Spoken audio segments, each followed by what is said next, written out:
slowly as his eyes clouded with tears. Sure didn't expect her to jump out after it, not with my car coming. Just then, Naomi noticed the letters strewn every which way along the roadside. Mama must have dropped the mail she had been holding when she was struck by the man's car. "I'm so sorry." The man's voice shook with emotion. "I slammed on my brakes, but I couldn't get stopped in time." Naomi squeezed her eyes shut and tried to think. How bad was Mama hurt? Should they try to move her up to the house? No, that wouldn't be a good idea. What if she had something broken? What if there were internal injuries? Is Mama going to be all right? Naomi had forgotten her younger sister had followed her out the door. She glanced up at Nancy and swallowed hard. I hope so. Yeah, I surely do. Sirens could be heard in the distance, and Naomi breathed a prayer of thanks. Once a doctor saw her, Mama would be okay. She had to be. Baby Zach needed her. They all needed Mama. Naomi? Mama's eyes opened, and Naomi could see the depth of her mother's pain. I need you to... Her words faltered.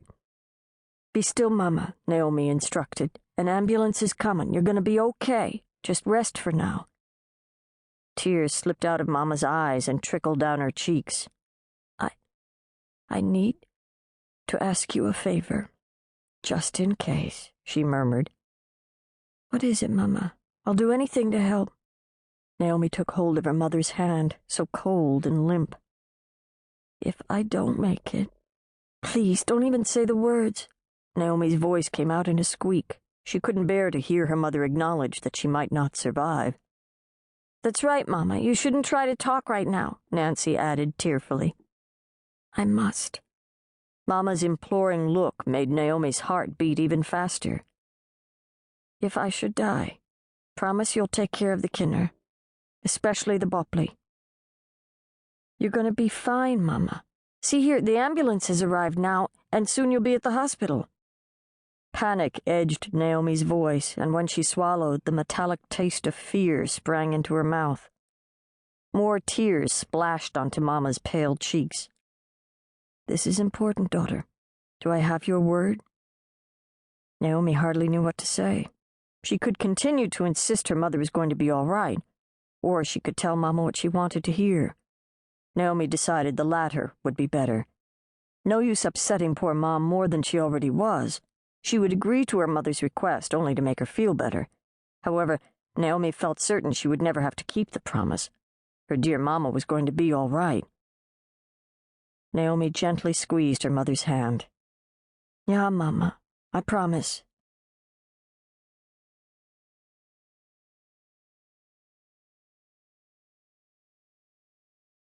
Chapter 1.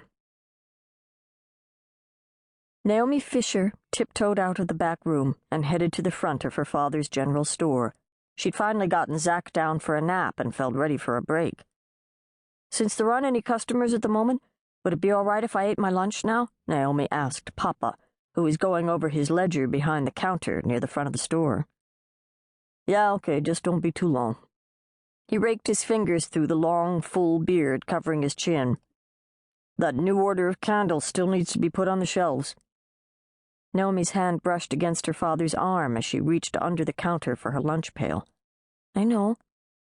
Your mom would have had those candles out already, he mumbled. She'd never allow the shelves to get dusty either.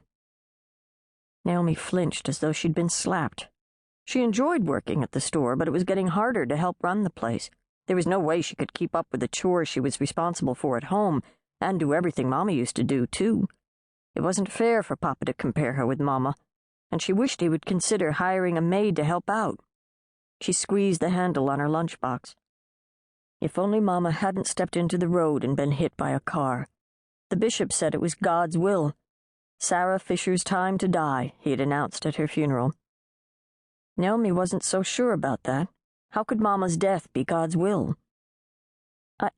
I think I'll take my lunch outside if you've got no objections, she said, forcing her troubling thoughts aside. Papa shook his head. Schnell, quickly then. And eat your lunch before the baby wakes. I'm going. Naomi's sneakers padded across the hardwood floor. When she reached the front door, she turned around. Papa,